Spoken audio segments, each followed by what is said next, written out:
the Michael Jordan documentary? I ain't started watching it. Yet because I'm gonna probably try and catch it all in one. But yeah, I've been hearing about it though. Well, is there gonna be anything on there that I ain't seen? I'm asking you this because, of course, you know it's a big thing with Isiah. Mm-hmm. Him and Mike, they got a long history. I just wanted to know, where were you at in your childhood during the bad boy era?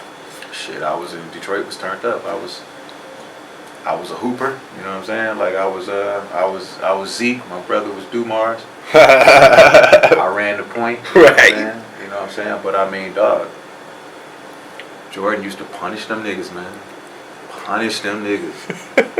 You know what I'm saying? But I mean, Zeke always held his own. You know, like he's not nobody's dynamic as Mike. You know what I mean? Like Zeke was he's a god on the court, but Jordan was just a different. He was just a at that moment in time, and a lot of moments in time after that. But at that particular moment in time, there was no such thing as a force that could stop Michael Jordan. Bro. Nah, what? You couldn't do nothing but foul him. Try to, you know what I'm saying, hack him, fucking, you know what I'm saying, flagrantly foul him. Bill Laimbeer. You know, Bill Laimbeer used to just straight up swing on a nigga when he go to the right. He went around steal and won. You know what I mean? So like, I just remember being a huge Zeke fan, but Jordan superseded that, man. When he was left out of the Dream Team, how did you feel about that when Zeke didn't get a look? Me and you both know he was way better than John Stockton, who actually got a look. And they about the same size. I think they both probably fairly 6 foot, 6'1".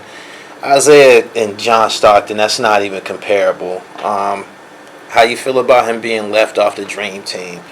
I mean, you know, me now looking at it in retrospect, that's just whack. You know what I'm saying? Like, right. Because now I done dealt with so many politics myself. I look at that shit totally different. As a kid, I didn't see it that way. I heard my dad complaining about it a lot. You know what I'm saying? Like, it's the politics side of it. But man, I hate that, man. I hate that disagreeing with each other, stopping somebody from stopping your brother from doing something. That's your way of dealing with him. Where'd you learn that? Right. Where'd you learn to deal with shit like that? You know what I mean? Right. It's cancerous as fuck. You know what I'm saying? You talking about legacy shit, man. Like once they got to that level, everything that they did from that level on, from that point on, was all legacy plays, man. Like that's something he can't get that back. Are there any homegrown Detroit basketball players that you favored growing up? Maybe somebody that did make it, somebody that did, Jalen Rose, Chris Webber. There's more from out here. It's drawing a blank right now, but was it anybody that you growing up, you was like, man, he was nice in high school or something like that? Rashad Phillips, bro. Rashad Phillips? I'm going to show you when we're done. Okay. I'm going to show you some footage. Who did he play for? He played for Ferndale High. You know, he was on varsity in the 9th grade. But he was like, he was AI before I seen AI. He was smaller than AI. And he's first nigga I seen do a crossover. And the little nigga, he my man now. He was training my son actually, but he was a scoring machine. He didn't miss. Yeah.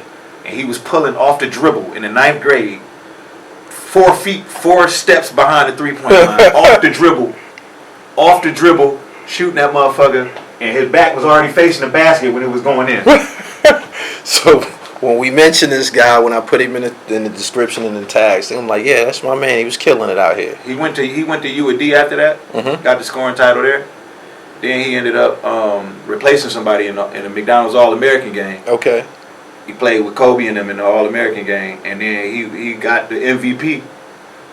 He got the MVP of that game and scored the most in that game. And what's his name?